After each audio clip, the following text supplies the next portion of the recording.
Hello बच्चों, स्वागत है आपका अपने परिवार कल्चरल क्लासेस में। दोस्तों, मैं जयंत सर और आज लेके आ गया हूँ एक धमाकेदार सेशन। इस धमाकेदार सेशन में हम लोग आज बात करने वाले हैं क्लास 10th के भूगोल के एक नया चैप्टर के बारे में। दोस्तों, भूगोल के इस चैप्टर का नाम है परिवहन, संचार एवं व्यापार। ठीक दोस्तों, समझ गए आप लोग यहाँ तक। और आज हम लोग पढ़ने वाले हैं इस चैप्टर के वस्तुनिष्ठ प्रश्न को, जो कि आपके आने वाले बोर्ड की परीक्षा के लिए बहुत ही ज्यादा महत्वपूर्ण है। एक एक प्रश्न। ठीक दोस्तों, तो चलिए प्रश्न को आगे बढ़ाने से पहले आपको एक बात बताना चाहते हैं कि आज जो हम लोग प्रश्न को देखेंगे कुछ ज्यादा ही फास्ट में देखेंगे। ठीक दोस्तों, क्योंकि हम लोगों के पास आज 71 क्वेश्चन है। ठीक दोस्तों, आप लोगों के पास समय बहुत कम है और कार्य बहुत ही ज्यादा है। ठीक दोस्तों, इसीलिए जो है हम लोग आज सिर्फ प्रश्न को देखेंगे और साथ ही साथ इसका जो उत्तर होने वाला है सिर्फ वही देखेंगे, ज्यादा डिस्कस नहीं करेंगे। ठीक ना। कहीं कहीं अगर होगा कि नहीं भाई डिस्कस करना चाहिए तो मैं आपको बता दूंगा। ठीक ना। अगर आपको कहीं भी दिक्कत लगे तो आप इसका जो है, अगर दिक्कत लगे तो आप कमेंट में बताइएगा। ठीक ना। समझ गए। तो चलिए बिना विलंब के हुए क्लास को शुरू करने से पहले अगर आप लोग इस चैनल पर नए हैं तो चैनल को सब्सक्राइब करके बेल वाला आइकन जो है हिट कर दीजिएगा और साथ ही साथ इस वीडियो को अपने दोस्तों के साथ शेयर कर दीजिएगा। ठीक ना। और इस वीडियो को ज्यादा से ज्यादा लाइक कर दीजिएगा। ठीक। चलिए तो बढ़ते हैं बिना विलंब किए हुए प्रश्न की ओर। तो दोस्त लोग ध्यान दीजिएगा और धैर्य के साथ बने रहिएगा अंत तक। ठीक ना। मैं क्या कहूंगा कि वीडियो जो है आज का यानी कि क्लास जो है थोड़ा लंबा होगा, लेकिन कोई दिक्कत नहीं है। लेकिन एक एक प्रश्न जो है आपके लिए बहुत ही ज्यादा महत्वपूर्ण होने वाला है। ठीक दोस्तों, समझ गए आप लोग। चलिए आगे बढ़ते हैं और देखते हैं। पहला प्रश्न है भैया, पहला प्रश्न यही है कि स्वर्णिम चतुर्भुज महामार्ग से संबंधित नगर है। तो दोस्तों हम आपको बताना चाहेंगे कि स्वर्णिम चतुर्भुज महामार्ग से जो संबंधित नगर है उस नगर का नाम चेन्नई है भैया। ठीक दोस्तों, समझ गए यहाँ तक। चलिए आगे बढ़ते हैं, देखते हैं दूसरा प्रश्न जो कि आपके स्क्रीन पे साक्षात प्रस्तुत है। तो दोस्तों दूसरा प्रश्न यही है भैया। क्या है दूसरा प्रश्न, जरा ध्यान दीजिएगा। चलिए दूसरा प्रश्न कह रहा है भारत का सर्वाधिक विदेशी व्यापार किस मार्ग द्वारा होता है। तो दोस्तों हम आपको बताना चाहेंगे हमारे इंडिया का यानी कि हमारे भारत का सर्वाधिक विदेशी व्यापार जो होता है उस वह की कौन सा मार्ग द्वारा होता है, तो समुद्री मार्ग द्वारा होता है भारत का सर्वाधिक विदेशी व्यापार। ठीक दोस्तों, समझ गए। चलिए आगे बढ़ते हैं, देखते हैं तीसरा प्रश्न जो कि आपके स्क्रीन पे है। तो दोस्तों तीसरा नंबर प्रश्न है, प्रश्न कर रहा है भैया कि पक्की सड़कों की लंबाई की दृष्टि से प्रथम स्थान पर कौन सा राज्य है। दोस्तों पक्की सड़कों की लंबाई की दृष्टि से प्रथम स्थान पर कौन सा राज्य, तो दोस्तों राज्य का नाम है भैया, क्या नाम है उस राज्य का, महाराष्ट्र नाम है। ठीक दोस्तों, समझ गए आप लोग यहाँ तक शानदार तरीके से। चलिए आगे बढ़ते हैं, देखते हैं चौथा प्रश्न जो कि आपके स्क्रीन पे साक्षात प्रस्तुत है। तो दोस्तों चौथा नंबर का प्रश्न है, प्रश्न कह रहा है कि नागपुर सड़क योजना के अंतर्गत सड़कों को कितने भागों में बांटा गया है। तो दोस्तों नागपुर सड़क योजना के अंतर्गत जो है इस सड़कों को जो है 6 भागों में बांटा गया है। ठीक, समझ गए आप लोग यहाँ तक। चलिए आगे बढ़ते हैं, देखते हैं 5 नंबर का प्रश्न जो कि आपके स्क्रीन पे साक्षात प्रस्तुत है। तो दोस्तों 5 नंबर का प्रश्न है, प्रश्न कह रहा है भारत का कुल कितने डाक क्षेत्रों में बांटा गया है। तो दोस्तों भारत का कुल कितने डाक क्षेत्रों में बांटा गया है, 7, 5, 6, 8। तो दोस्तों अगर आप लोग जानते हैं इस प्रश्न का उत्तर तो फटाफट से कमेंट में बताने की कोशिश कीजिएगा, अन्यथा मैं आपको बता दूंगा अभी जस्ट इसी वक्त कि भारत का कुल कितने डाक क्षेत्रों में बांटा गया है। तो दोस्तों इसका जो आंसर हो जाएगा वह 8 हो जाएगा। ठीक दोस्तों, समझ गए आप लोग। चलिए आगे बढ़ते हैं, देखते हैं 6 नंबर का प्रश्न जो कि आपके स्क्रीन पे साक्षात प्रस्तुत है विकल्प के साथ। तो दोस्तों 6 नंबर का प्रश्न है, प्रश्न कर रहा है कि देश में कितने विशेष आर्थिक क्षेत्र विकसित है। तो दोस्तों देश में जो है 10 विशेष आर्थिक क्षेत्र विकसित है। ठीक, समझ गए यहाँ तक। चलिए आगे बढ़ते हैं, देखते हैं 7 नंबर का प्रश्न जो कि आपके स्क्रीन पे साक्षात प्रस्तुत है। तो दोस्तों 7 नंबर का प्रश्न है, प्रश्न कर रहा है कि स्वतंत्रता प्राप्ति के समय देश के सड़कों की कुल लंबाई कितनी। दोस्तों स्वतंत्रता प्राप्ति के समय यानी कि 15 अगस्त 1947 के लगभग जो है देश में सड़कों की कुल लंबाई जो थी वह 1.46 लाख किलोमीटर थी। ठीक दोस्तों, समझ गए आप लोग यहाँ तक शानदार तरीके से। चलिए आगे बढ़ते हैं, देखते हैं 8 नंबर का प्रश्न जो कि आपके स्क्रीन पर साक्षात प्रस्तुत है। तो दोस्तों 8 नंबर का प्रश्न है, प्रश्न कर रहा है कि निम्नलिखित में से कौन सड़कों का एक वर्ग नहीं है। तो दोस्तों यह स्वर्णिम त्रिभुज राजमार्ग जो है यह सड़कों का एक वर्ग नहीं है। ठीक दोस्तों, समझ गए यहाँ तक आप लोग 8 नंबर के प्रश्न को। तो दोस्तों हम आपको बताना चाहेंगे कि निम्नलिखित में कौन सड़कों का एक वर्ग नहीं है। तो दोस्तों ये मैं जो अभी आपको प्रश्न का उत्तर बता चुका हूं, भले कि इसका जो उत्तर हो जाएगा क्या हो जाएगा, डी नंबर हो जाएगा, सी नंबर नहीं होगा। डी नंबर यानी कि सीमांत सड़कें जो होता है वह सड़कों का वर्ग नहीं होता है। ठीक दोस्तों, समझ गए। इसका सही आंसर क्या हो जाएगा, डी नंबर का ऑप्शन हो जाएगा। ठीक, समझ गए आप लोग यहाँ तक शानदार तरीके से। चलिए आगे बढ़ते हैं, देखते हैं 9 नंबर का प्रश्न जो कि आपके स्क्रीन पे साक्षात प्रस्तुत है। दोस्तों 9 नंबर का प्रश्न है, प्रश्न कर है, प्रश्न पे जरा ध्यान दीजिएगा भैया। प्रश्न है कि भारत में किन शहरों में मेट्रो रेल सेवा उपलब्ध है। तो दोस्तों हम लोगों को जो है पठित पाठ के हिसाब से आंसर देना है। तो भारत में किन शहरों में, तो दोस्तों भारत में कोलकाता एवं दिल्ली में मेट्रो रेल सेवा उपलब्ध है। ठीक दोस्तों, हम लोगों को पठित पाठ के हिसाब से आंसर देना है। ठीक ना, अभी तो बहुत ज्यादा फैल गया है मेट्रो। ठीक ना, समझ गए आप लोग। चलिए आगे बढ़ते हैं, देखते हैं 10 नंबर का प्रश्न जो कि आपके स्क्रीन पे साक्षात प्रस्तुत है। तो दोस्तों 10 नंबर का प्रश्न है, प्रश्न करा भैया, क्या करा है प्रश्न, जरा ध्यान दीजिएगा कि किस वर्ष इंडियन एयरलाइन को इंडियन नाम दिया गया। तो दोस्तों उस वर्ष का नाम है 2005, यानी कि 2005 ईस्वी में जो है इंडियन एयरलाइन को इंडियन नाम दिया गया था। ठीक दोस्तों, समझ गए आप लोग यहाँ तक। चलिए आगे बढ़ते हैं, देखते हैं 11 नंबर का प्रश्न क्या आपके स्क्रीन पे साक्षात प्रस्तुत है। ठीक दोस्तों, चलिए 11 नंबर का प्रश्न है, प्रश्न कर रहा है कि इन्नोर पत्तन किस राज्य में स्थित है। तो दोस्तों हम आपको बताना चाहेंगे कि आपका जो इन्नोर पत्तन है वह तमिलनाडु में स्थित है। ठीक दोस्तों, समझ गए आप लोग। चलिए अगर कहीं भी दिक्कत हो, किसी भी जगह दिक्कत हो, तो कमेंट में बेझिझक बताइएगा कि सर हमको यहाँ दिक्कत हुआ, आप फिर से बताइए, तो मैं आपको जो है वहाँ पे विस्तारित रूप से बताने की प्रयास करूंगा। ठीक दोस्तों, यानी कि आप कमेंट कीजिएगा ना, आपको कमेंट में ही उसका आंसर मिल जाएगा शानदार तरीके से। ठीक ना, वो भी अपने शब्दों में। चलिए आगे बढ़ते हैं, देखते हैं 12 नंबर का प्रश्न जो कि आपकी स्क्रीन पे साक्षात प्रस्तुत है। ठीक ना, तो चलिए 12 नंबर का प्रश्न है, प्रश्न करा भैया, प्रश्न क्या कर रहा है कि फाल्टा विशेष आर्थिक क्षेत्र कहाँ स्थित है। तो दोस्तों फाल्टा विशेष आर्थिक क्षेत्र जो स्थित है वह कहाँ है भैया, पश्चिम बंगाल में स्थित है। ठीक दोस्तों, समझ गए आप लोग यहाँ तक शानदार तरीके से। ठीक, चलिए आगे बढ़ते हैं, देखते हैं 13 नंबर का प्रश्न जो कि आपकी स्क्रीन पे साक्षात प्रस्तुत है। ठीक दोस्तों, चलिए आप घबराइएगा कि नहीं, आप घबराइएगा नहीं सर, आप इतना फास्ट में क्यों चल रहे हैं। आपको पहले ही बता चुके हैं कि हमारे पास जो है 71 क्वेश्चन है। ठीक ना, तो इसलिए हम लोगों को कुछ ज्यादा ही फास्ट बोलने की प्रयास करना होगा, क्योंकि हम लोगों के पास समय बहुत ही कम है और कार्य जो है बहुत ही ज्यादा है। ठीक ना, फिजिक्स देखना है, केमिस्ट्री देखना है, मैथ्स देखना है, उसके बाद हिंदी, सोशल साइंस। ठीक ना, बहुत सारी बात है। चलिए आगे बढ़ते हैं, देखते हैं 13 नंबर का प्रश्न जो कि आपके साक्षात प्रस्तुत है। तो दोस्तों 13 नंबर का प्रश्न है, प्रश्न कर रहा है कि भारतीय निर्देशीय जलमार्ग प्राधिकरण का गठन किस वर्ष किया गया था। दोस्तों प्रश्न क्या है, जरा गौर फरमाइएगा कि भारतीय अंतर्देशीय जलमार्ग प्राधिकरण का संगठन किस वर्ष किया गया था। तो दोस्तों 1986 ईस्वी में किया गया था। क्या किया गया था कि भारतीय अंतर्देशीय जलमार्ग प्राधिकरण का संगठन किया गया था। कब किया गया था, 1986 ईस्वी में किया गया था। ठीक दोस्तों, समझ गए आप लोग यहाँ तक शानदार तरीके से। तो चलिए आगे बढ़ते हैं, देखते हैं 13 नंबर का प्रश्न जो कि आपके स्क्रीन पे साक्षात प्रस्तुत है। 13 के बाद 14 नंबर का प्रश्न, 13 नंबर नहीं फिर से, ठीक ना। चलिए 14 नंबर का प्रश्न है, प्रश्न कर रहा है कि देश में दूरदर्शन सेवा का आरंभ कब हुआ। तो दोस्तों देश में दूरदर्शन सेवा का जो आरंभ हुआ था वह 1959 ईस्वी में हुआ था। ठीक दोस्तों, समझ गए आप लोग। चलिए आगे बढ़ते हैं, देखते हैं 15 नंबर का प्रश्न जो कि आपके स्क्रीन पे साक्षात प्रस्तुत है।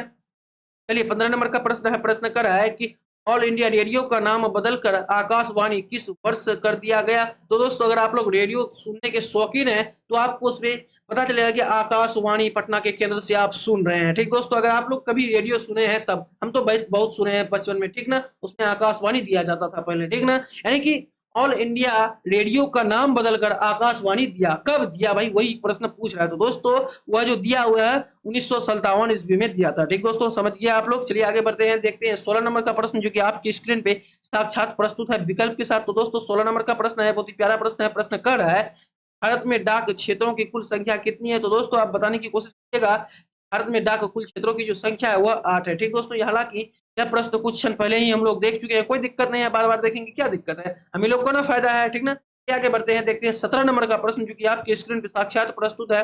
तो दोस्तों 17 नंबर का प्रश्न है, प्रश्न कर रहा है कि भारतीय अंतर्देशीय जलमार्ग प्राधिकरण किस वर्ष अस्तित्व में आया। तो दोस्तों हम आपको बताना चाहेंगे कि भारतीय अंतर्देशीय जलमार्ग प्राधिकरण किस वर्ष अस्तित्व में आया।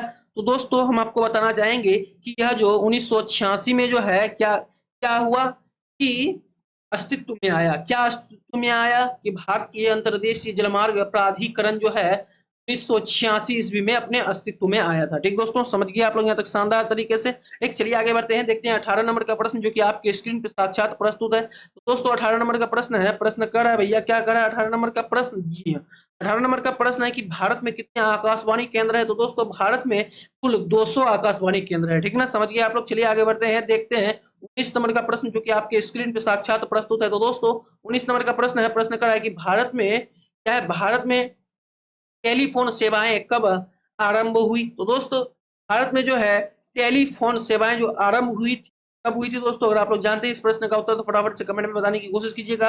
अन्यथा मैं आपको बताऊंगा कि भारत में टेलीफोन सेवाएं जो आरंभ हुई थी वह 1881 ईस्वी में हुई। दोस्तों समझ गए आप लोग यहाँ तक शानदार तरीके से?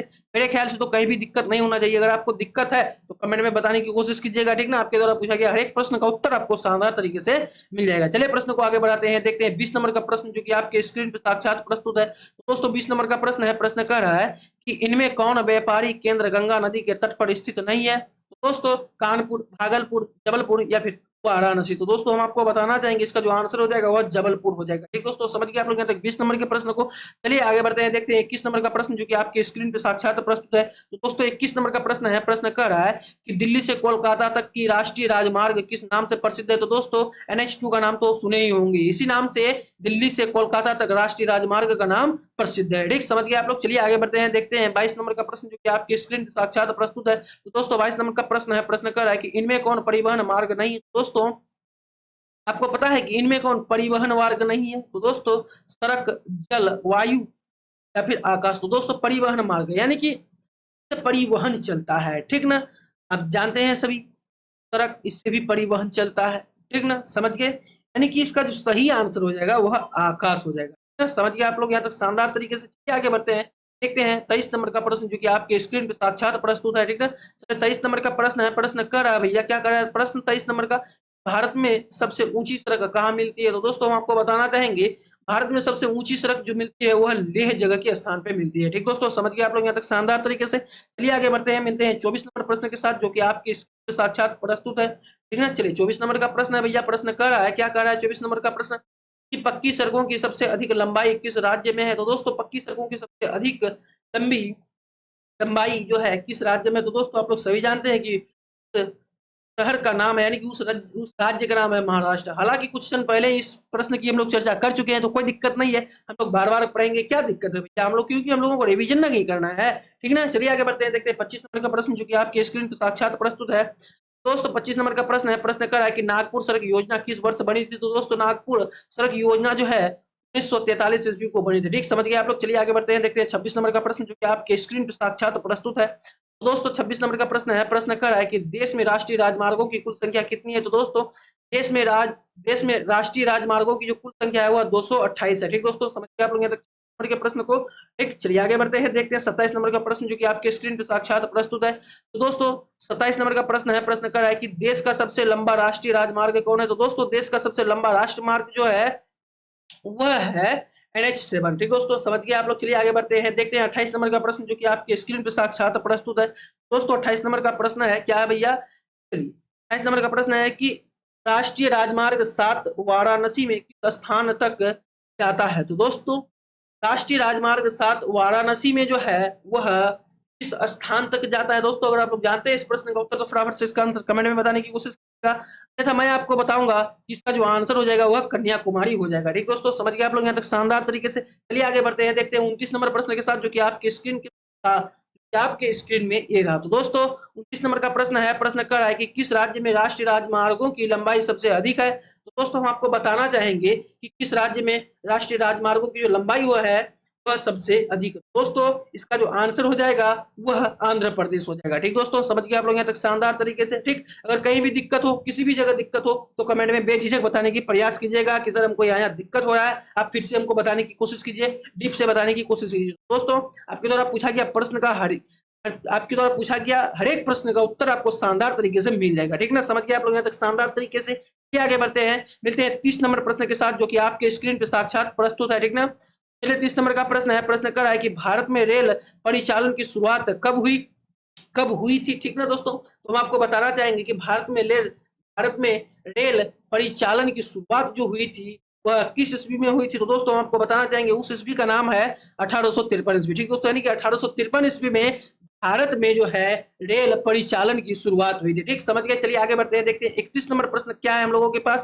तो दोस्तों 31 नंबर का प्रश्न है, प्रश्न कर रहा है कि हिमसागर एक्सप्रेस कन्याकुमारी से किस स्टेशन तक जाती है? तो दोस्तों उस स्टेशन का नाम है, क्या है भैया उस स्टेशन का नाम? आप लोग सभी जानते हैं। चलिए अगर नहीं जानते तो हम आपको बता देते हैं कि उस स्टेशन का नाम है जम्मू तवी। ठीक दोस्तों समझ गए आप लोग यहाँ तक शानदार तरीके से? यानी कि जम्मू तवी यानी कि हिमसागर ट्रेन जो है यानी कि हिमसागर एक्सप्रेस कन्याकुमारी से जम्मू तवी स्टेशन तक जाती है। ठीक, समझ गए आप लोग यहाँ तक शानदार तरीके से। चलिए क्वेश्चन को आगे बढ़ाते हैं, देखते हैं 32 नंबर का प्रश्न जो कि आपकी स्क्रीन पे साक्षात प्रस्तुत है। तो दोस्तों 32 नंबर का प्रश्न है, प्रश्न क्या करा है भैया कि भारतीय रेल मार्ग कितने गजों में बांटा है। तो दोस्तों हम आपको बताना चाहेंगे कि इसका जो आंसर हो जाएगा वह 3 हो जाएगा। ठीक दोस्तों, समझ गए आप लोग यहाँ तक शानदार तरीके से। चलिए क्वेश्चन को आगे बढ़ाते हैं, देखते हैं 33 नंबर का प्रश्न जो कि आपकी स्क्रीन पे साक्षात प्रस्तुत है। तो दोस्तों 33 नंबर का प्रश्न है, प्रश्न कर रहा है कि भारतीय रेल मार्ग कितने जोन में बांटा है। तो दोस्तों हम आपको बताना चाहेंगे कि भारतीय जो रेल मार्ग है वह 16 जोन में बांटा हुआ है। ठीक दोस्तों, समझ गए आप लोग 33 नंबर के प्रश्न को। चलिए आगे बढ़ते हैं, देखते हैं 34 नंबर का प्रश्न जो कि आपके स्क्रीन पर साक्षात प्रस्तुत है। तो दोस्तों 34 नंबर का प्रश्न है, प्रश्न कर रहा है कि पूर्वोत्तर रेलवे का मुख्यालय कहाँ है। तो दोस्तों हम आपको बताना चाहेंगे कि पूर्वोत्तर रेलवे का जो मुख्यालय है वह गोरखपुर में है। ठीक दोस्तों, समझ गए आप लोग। चलिए आगे बढ़ते हैं, देखते हैं 35 नंबर का प्रश्न जो कि आपके स्क्रीन पे साक्षात प्रस्तुत है। दोस्तों 35 नंबर का प्रश्न है, प्रश्न कर रहा है कि पूर्वी मध्य रेलवे का मुख्यालय कहाँ है। तो दोस्तों हम आपको बताना चाहेंगे कि पूर्वी मध्य रेलवे मुख्यालय का जो स्थान है, यानी कि पूर्वी मध्य रेलवे का मुख्यालय जो है वह कहाँ है दोस्तों, वह हाजीपुर में है। ठीक दोस्तों, समझ गए आप लोग, यानी कि इसका आंसर हो जाएगा 35 नंबर का ए। ठीक, समझ गए आप लोग। चलिए आगे बढ़ते हैं, देखते हैं 36 नंबर का प्रश्न जो कि आपके स्क्रीन पर साक्षात प्रस्तुत है।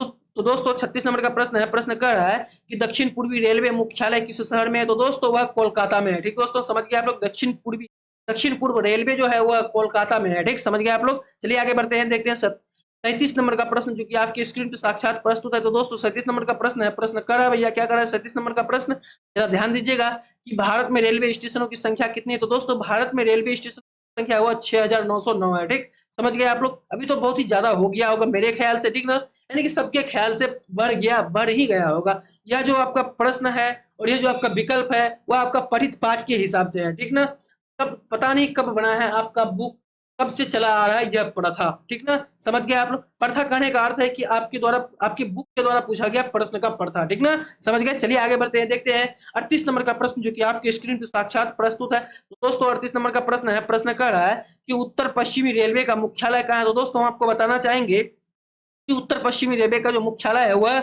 जयपुर में है। ठीक दोस्तों, समझ गए आप लोग यहाँ तक शानदार तरीके से। चलिए आगे बढ़ते हैं, देखते हैं 39 नंबर प्रश्न जो कि आपके स्क्रीन पे साक्षात प्रस्तुत है। तो दोस्तों 39 नंबर का प्रश्न है, प्रश्न कर रहा है कि असम बरौनी कानपुर पाइपलाइन से किस पदार्थ का परिवहन होता है। तो दोस्तों हम आपको बताना चाहेंगे कि असम बरौनी कानपुर पाइपलाइन से किस पदार्थ का परिवहन होता है। आप लोग सभी जानते हैं वह पेट्रोल का होता है। ठीक दोस्तों, समझ गए आप लोग। चलिए आगे बढ़ते हैं, देखते हैं 40 नंबर का प्रश्न जो कि आपके स्क्रीन पे साक्षात प्रस्तुत है। तो दोस्तों 40 नंबर का प्रश्न है, प्रश्न कर रहा है कि हावड़ा और कोलकाता किस नदी के तट पर स्थित है। तो दोस्तों हम आपको बताना चाहेंगे कि हावड़ा और कोलकाता जो है वह हुगली नदी के, यानी कि हुगली नदी के तट पर स्थित है। ठीक दोस्तों, समझ गए आप लोग। चलिए आगे बढ़ते हैं, देखते हैं 41 नंबर का प्रश्न जो कि आपके स्क्रीन पर साक्षात प्रस्तुत है।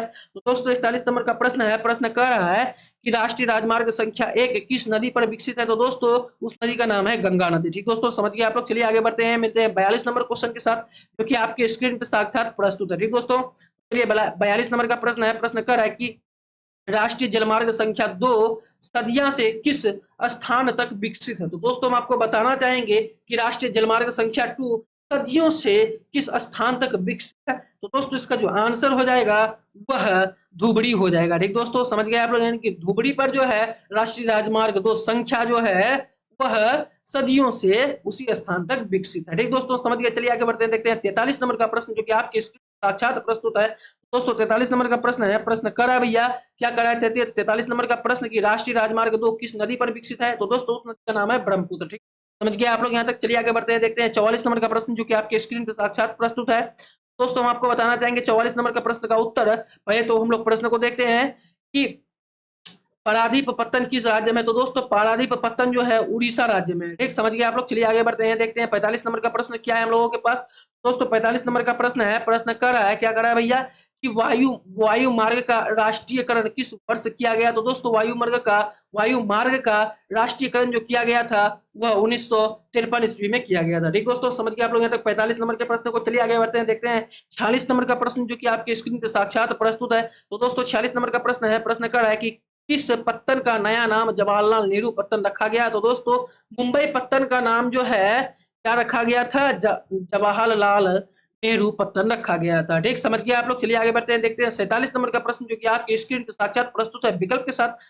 दोस्तों 47 नंबर का प्रश्न है, प्रश्न कह रहा है कि भारत का कितने देशों के साथ द्विपक्षीय विमान सेवा समझौता है। तो दोस्तों भारत का जो है 103 देशों के साथ द्विपक्षीय विमान सेवा समझौता है। ठीक, समझ गए आप लोग यहाँ तक 47 नंबर के प्रश्न को। चलिए आगे बढ़ते हैं, देखते हैं 48 नंबर का प्रश्न जो कि आपके स्क्रीन पर साक्षात प्रस्तुत है।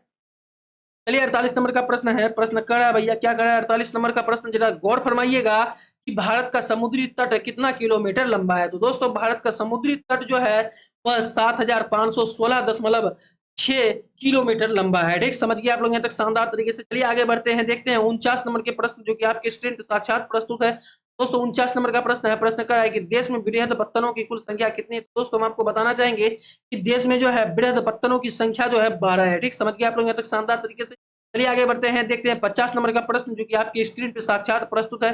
तो दोस्तों 50 नंबर का प्रश्न है, प्रश्न कर रहा भैया, क्या कर रहा है कि कांडला पत्तन किस राज्य में। तो दोस्तों हम आपको बताना चाहेंगे कि कांडला पत्तन जो है वह गुजरात में है। ठीक, समझ गए आप लोग यहाँ तक शानदार तरीके से। दोस्त लोग आपको कहीं भी दिक्कत हो, किसी भी जगह दिक्कत हो तो कमेंट में बेझिझक बताइएगा। आपके द्वारा पूछा गया हर एक प्रश्न का उत्तर जयंत सर आपको शानदार तरीके से दे देगा। ठीक है, समझ गए आप लोग यहाँ तक। तो चलिए प्रश्न को आगे बढ़ाते हैं, देखते हैं 51 नंबर का प्रश्न जो कि आपकी स्क्रीन पे साक्षात प्रस्तुत है। तो दोस्तों 51 नंबर का प्रश्न है, प्रश्न कर रहा है भैया कि नहाब शेषा पत्तन किस राज्य में बनाया गया। तो दोस्तों नहाब शेषन पत्तन किस राज्य में बनाया गया है। अगर आप लोग जानते हैं कि महाराष्ट्र, कर्नाटक, केरल, तमिलनाडु, अगर इन में से किसी राज्य में बनाया गया है तो फटाफट से इसका आंसर आप कमेंट में बताने की कोशिश करेगा, अन्यथा मैं आपको बहुत ही शानदार तरीके से इसका आंसर जो है आपको बता दूंगा। यानी कि नहाब शेषा पत्तन जो है आपका महाराष्ट्र राज्य में बनाया गया है। ठीक, समझ गए आप लोग यहाँ तक शानदार तरीके से। चलिए आगे बढ़ते हैं, देखते हैं 52 नंबर का प्रश्न जो कि आपके साक्षात प्रस्तुत है। तो दोस्तों 52 नंबर का प्रश्न है, प्रश्न कर रहा है कि मार्मगांव पत्तन का विकास किस राज्य में हुआ। तो दोस्तों मार्मगांव पत्तन का जो विकास हुआ था कर्नाटक, महाराष्ट्र, गोवा, आंध्र प्रदेश। यानी कि अगर आपको पता है इस प्रश्न का उत्तर तो फटाफट से कमेंट में बताने की कोशिश कीजिएगा, अन्यथा मैं आपको बताऊंगा कि मार्मगांव पत्तन का जो विकास हुआ था वह गोवा से हुआ था। ठीक दोस्तों, समझ गए आप लोग। चलिए आगे बढ़ते हैं, मिलते हैं 53 नंबर प्रश्न के साथ जो कि आपके स्क्रीन साक्षात प्रस्तुत है। तो दोस्तों 53 नंबर का प्रश्न है, प्रश्न कर रहा है कि भारत के अंतरराष्ट्रीय व्यापार के कितने प्रतिशत माल का परिवहन सफर मार्ग से होता है। तो दोस्तों हम आपको बताना चाहेंगे यानी कि भारत में अंतरराष्ट्रीय व्यापार के जो है वह कितने प्रतिशत माल का परिवहन सड़क मार्ग से होता है। तो दोस्तों इसका जो आंसर हो जाएगा वह 95%। ठीक दोस्तों, यानी कि पूरा का पूरा सिर्फ 5% छोड़कर ही जितना सारा जो है व्यापार होता है, माल जो है इस देश से उस देश पहुंचता है, इस राज्य से उस राज्य पहुंचता है, वह 95% है। ठीक दोस्तों, समझ गया आप लोग। यानी कि कुछ ही प्रतिशत जो है आपका प्लेन से जाता है या फिर जो है जल यानी कि शिप से जाता है। ठीक, बाद बाकी जो है किससे होता है, मार्ग से ही होता है, परिवहन मार्ग से ही होता है। ठीक दोस्तों, समझिए आप लोग यहाँ तक शानदार तरीके से। चलिए क्वेश्चन को आगे बढ़ाते हैं, देखते हैं 54 नंबर का प्रश्न जो कि आपकी स्क्रीन पे साक्षात प्रस्तुत है। तो दोस्तों 54 नंबर का प्रश्न है, प्रश्न कर रहा है कि हजीरा विजय पर या हजीरा विजय पर जगदीश पर पाइपलाइन से किस पदार्थ का परिवहन किया जाता है। तो दोस्तों हम आपको बताना चाहेंगे कि हजीरा विजय पर जगदीश पर पाइपलाइन से जो है किस पदार्थ का परिवहन किया जाता है, जल का, पेट्रोल का, गैस का या फिर तरल खनिज का। तो दोस्तों इसका जो आंसर हो जाएगा वह गैस का हो जाएगा। ठीक दोस्तों, समझ गए आप लोग। चलिए आगे बढ़ते हैं, देखते हैं 55 नंबर का प्रश्न जो कि आपके स्क्रीन पर साक्षात प्रस्तुत है। दोस्तों 55 नंबर का प्रश्न है, प्रश्न कर रहा है कि नागपुर सड़क योजना में भारत की सड़कों को कितने भागों में बांटा गया है। तो दोस्तों हम आपको बताना चाहेंगे यानी कि इसका जो आंसर हो जाएगा वह 4 हो जाएगा। ठीक, समझ गए आप लोग यहाँ तक शानदार तरीके से। चलिए क्वेश्चन को आगे बढ़ाते हैं, मिलते हैं 56 नंबर प्रश्न के साथ जो कि आपकी स्क्रीन पर साक्षात प्रस्तुत है विकल्प के साथ। तो चलिए 56 नंबर का प्रश्न है, प्रश्न कर रहा है कि देश में सड़कों की कुल लंबाई कितनी है। तो दोस्तों हम आपको बताना चाहेंगे कि देश में सड़कों की कुल लंबाई जो है वह 33 लाख किलोमीटर है। ठीक दोस्तों, समझिए आप लोग शानदार तरीके से। चलिए आगे बढ़ते हैं, देखते हैं 57 नंबर प्रश्न जो कि आपके स्क्रीन पर साक्षात प्रस्तुत है। तो दोस्तों 57 नंबर का प्रश्न है, प्रश्न कर रहा है कि राष्ट्रीय राजमार्गों की कुल लंबाई देश में कितनी है। तो दोस्तों हम आपको बताना चाहेंगे कि राष्ट्रीय राजमार्गों की जो कुल लंबाई है वह अपने देश में कितनी है। तो दोस्तों वह जो है अपने देश में जो कितनी है वह 66,590 किलोमीटर है। ठीक दोस्तों, समझ गए आप लोग तक शानदार तरीके से। चलिए आगे बढ़ते हैं, देखते हैं 58 नंबर का प्रश्न जो कि आपके स्क्रीन पे साक्षात प्रस्तुत है।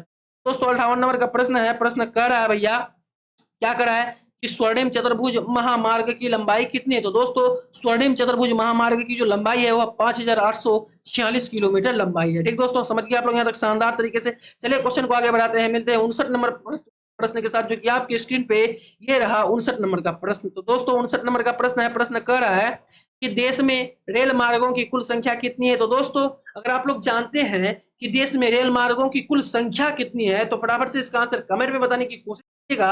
अन्यथा मैं जो आपको है शानदार तरीके से बताऊंगा कि देश में यानी कि हमारे भारत देश में रेल मार्गों की जो है कुल संख्या 63,327 किलोमीटर तक फैला हुआ है। ठीक दोस्तों, समझ गए आप लोग यहाँ तक शानदार तरीके से। चलिए आगे बढ़ते हैं, देखते हैं 60 नंबर का प्रश्न जो कि आपके स्क्रीन पे साक्षात प्रस्तुत है। तो दोस्तों 60 नंबर का प्रश्न है, प्रश्न कर रहा है 60 नंबर का कि भारत की पहली रेलगाड़ी कितने किलोमीटर के लिए चली थी? तो दोस्तों यह तो बहुत ही शानदार जब क्वेश्चन है और इसका आंसर बच्चा बच्चा जानता है कि 34 किलोमीटर चली थी। ठीक दोस्तों, समझ गए आप लोग यहाँ तक शानदार तरीके से। चलिए आगे बढ़ते हैं, देखते हैं 61 नंबर का प्रश्न जो आपके स्क्रीन पे साक्षात प्रस्तुत है। तो दोस्तों 61 नंबर का प्रश्न है, प्रश्न कर रहा है भैया, क्या कर रहा है 61 नंबर का प्रश्न, जरा ध्यान दीजिएगा।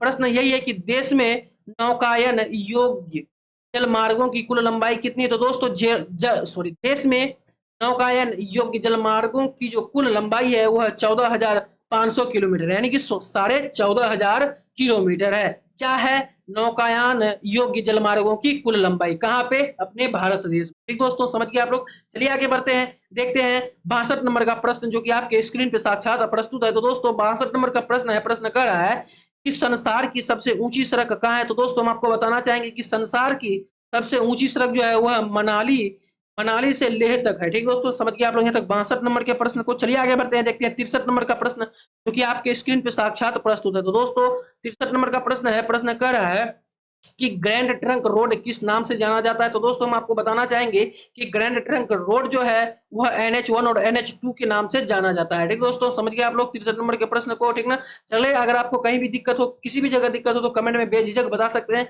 आपके द्वारा पूछा गया हर एक प्रश्न का उत्तर आपको शानदार तरीके से मिल जाएगा, आपको टेंशन नहीं लेना है और धैर्य रखिएगा क्योंकि लोगों के पास आज 71 क्वेश्चन है। ठीक ना, चलिए आगे बढ़ते हैं। अगर आप लोग एक पार्ट में नहीं देख पाते यानी कि एक बार में नहीं देख पाते, 2 बार में देखिए, 3 बार में लेकिन देखिए क्योंकि एक एक प्रश्न जो है आपके लिए बहुत ही ज्यादा महत्वपूर्ण है। ठीक ना, समझ गए आप लोग। चलिए आगे बढ़ते हैं, देखते हैं 64 नंबर प्रश्न क्या है हम लोगों के पास। तो दोस्तों 64 नंबर का प्रश्न है, प्रश्न कर रहा है भैया कि पर्वतीय भाग में किस प्रकार के रेल मार्ग बनाए गए हैं? तो दोस्तों आप लोग सभी जानते हैं कि पर्वतीय भाग में जो है सकरी लाइन बनाई जाती है। ठीक दोस्तों, समझ गए आप लोग। चलिए आगे बढ़ते हैं, मिलते हैं 65 नंबर प्रश्न के साथ जो कि आपकी स्क्रीन पे साक्षात प्रस्तुत है। तो दोस्तों 65 नंबर का प्रश्न है, प्रश्न कर रहा है कि इनमें कौन सड़कों का वर्ग नहीं है? तो दोस्तों हम आपको बताना चाहेंगे कि इनमें कौन सड़कों का वर्ग नहीं है, यानी कि 65 नंबर के प्रश्न का जो यहाँ पे उत्तर हो जाएगा वह स्वर्णिम त्रिभुज महामार्ग हो जाएगा। ठीक दोस्तों, समझ गए आप लोग शानदार तरीके से। चलिए प्रश्न को आगे बढ़ाते हैं, देखते हैं 66 नंबर प्रश्न जो कि आपके स्क्रीन पे साक्षात प्रस्तुत है विकल्प के साथ। तो दोस्तों 66 नंबर का प्रश्न है, प्रश्न कह रहा है कि सबसे लंबी दूरी तय करने वाले रेल मार्ग का क्या नाम है? तो दोस्तों वह हिमसागर एक्सप्रेस नाम है उस रेल मार्ग का नाम। ठीक दोस्तों, सबसे लंबी दूरी तय करने वाली रेलगाड़ी कौन है? हिमसागर एक्सप्रेस। ठीक दोस्तों, समझ गए आप लोग 66 नंबर के प्रश्न को। पहले प्रश्न को आगे बढ़ाते हैं, देखते हैं 66 के बाद 67 नंबर प्रश्न जो कि आपकी स्क्रीन पे साक्षात प्रस्तुत है। दोस्तों 67 नंबर का प्रश्न है, प्रश्न कर रहा है कि इलाहाबाद में किस रेलवे जोन का मुख्यालय है? तो दोस्तों हम आपको बताना चाहेंगे कि इलाहाबाद में जो है इलाहाबाद में किस रेलवे का? तो दोस्तों उत्तर मध्य रेलवे जोन का मुख्यालय है इलाहाबाद में। ठीक दोस्तों, समझ गए आप लोग यहाँ तक शानदार तरीके से। मेरे ख्याल से तो कहीं भी दिक्कत नहीं होना चाहिए। ठीक ना, चलिए अगर आगे देखते हैं और कहीं भी दिक्कत हो आपको तो कमेंट में जरूर से बताइएगा। चलिए आगे बढ़ते हैं, देखते हैं 68 नंबर का प्रश्न जो कि आपके स्क्रीन पे साक्षात प्रस्तुत है। तो दोस्तों 68 नंबर का प्रश्न है, प्रश्न कर रहा है कि हुबली में किस रेलवे जोन का मुख्यालय स्थापित किया गया? दक्षिण पूर्व, उत्तर पूर्व, दक्षिण पश्चिम या फिर उत्तर पूर्व? तो दोस्तों अगर आप लोग जानते हैं इस प्रश्न का उत्तर तो फटाफट से कमेंट में बताने की कोशिश कीजिएगा, अन्यथा मैं आपको अभी इसी वक्त बताऊंगा और इसी क्षण बताऊंगा। क्या बताऊंगा? इसका आंसर बताऊंगा कि हुबली में जो है दक्षिण पश्चिम रेलवे जोन का मुख्यालय स्थापित किया गया है। ठीक दोस्तों, समझ गए आप लोग यहाँ तक 68 नंबर के प्रश्न को। चलिए इसी को मद्देनजर रखते हुए बढ़ते हैं 69 नंबर प्रश्न के साथ जो कि आपके स्क्रीन पे साक्षात प्रस्तुत है। तो दोस्तों 69 नंबर का प्रश्न कर रहा है कि पश्चिमी तट पर केरल में कौन सा राष्ट्रीय जलमार्ग विकसित है? तो दोस्तों पश्चिम तट पर केरल में जो है कौन सा राष्ट्रीय जलमार्ग विकसित है? अगर आप लोग जानते हैं इस प्रश्न का उत्तर तो फटाफट कमेंट कीजिए, अन्यथा मैं आपको बताऊंगा इस प्रश्न का उत्तर। तो दोस्तों यानी कि पश्चिम तट पर केरल में जो है कौन सा यानी कि राष्ट्रीय जलमार्ग संख्या 3 विकसित है। ठीक दोस्तों, समझ गए आप लोग यहाँ तक। चलिए आगे बढ़ते हैं, देखते हैं 70 नंबर का प्रश्न जो कि आपके आज के सेशन का सेकंड लास्ट प्रश्न है। ठीक दोस्तों, फाइनली हम लोगों का जिस चीज का इंतजार था यानी कि समाप्त होने का, दी एंड होने का इस चैप्टर का, तो वह आपके सामने अभी होने जा रहा है और कुछ ही क्षण है, ठीक ना। यानी कि 70 नंबर का जो प्रश्न है आपका, जरा ध्यान दीजिएगा। क्या है 70 नंबर का प्रश्न कि भारत के पहले समाचार पत्र का क्या नाम था। तो दोस्तों हम लोग जो है जानते हैं कि भारत के पहले समाचार पत्र का जो नाम था, उस पत्र का नाम था बिहार गजट। ठीक दोस्तों, समझ गए आप लोग यहाँ तक शानदार तरीके से, ठीक ना। क्या दोस्तों बिहार गजट? नहीं नहीं नहीं, गलत हो गया यहाँ पे, बिहार गजट नहीं होगा। इसका जो सही आंसर हो जाएगा वह बंगाल गजट हो जाएगा। दोस्तों आप लोगों को आगे चल के यानी कि आपको बता दें कि आपको जो देखने को मिलेगा, यह आप ही के 10th क्लास में कुछ आगे चल के जो है आपको देखने को मिलेगा, जो कि आपको बहुत ही शानदार तरीके से बताने की प्रयास करूंगा, ठीक ना, उसमें है, ठीक ना। अभी हम लोग ज्यादा कुछ डिस्कस नहीं करेंगे, चलिए आगे बढ़ते हैं और देखते हैं आज की इस सेशन का अंतिम प्रश्न, जो कि आपकी स्क्रीन पे साक्षात प्रस्तुत है, ठीक ना। चलिए 71 नंबर का प्रश्न है भैया। प्रश्न कह रहा है कि निम्नांकित किन शहरों में मेट्रो रेल सेवाएं दी जा रही है। तो दोस्तों हम आपको बताना चाहेंगे कि उस शहर का नाम है कोलकाता और चेन्नई। ठीक दोस्तों, समझ गए आप लोग यहाँ तक शानदार तरीके से। अगर कहीं भी दिक्कत हो, किसी भी जगह दिक्कत हो, तो बेझिझक आप कमेंट करके बता सकते हैं कि सर हमको यहाँ यहाँ दिक्कत हुआ, आप फिर से बताने की प्रयास कीजिए। तो मैं आपको शानदार तरीके से आपके द्वारा पूछा गया हर एक प्रश्न का उत्तर आपको दे दूंगा, ठीक ना। तो चलिए दोस्तों, आपको आज का क्लास कैसा लगा कमेंट पे जरूर बताइएगा, ठीक ना। और जो है इस सेशन को अपने दोस्तों के साथ शेयर कर दीजिएगा। अगर आप लोग चैनल पर नए हैं तो चैनल को सब्सक्राइब करके बेल वाला आइकन हिट कर दीजिएगा, ठीक ना। तो चलिए आज के क्लास को हम लोग यहीं पे समाप्त करते हैं, फिर मिलते हैं कल नए उमंग और उत्साह के साथ और एक नए चैप्टर के साथ। तब तक के लिए सभी दोस्तों को राधे राधे।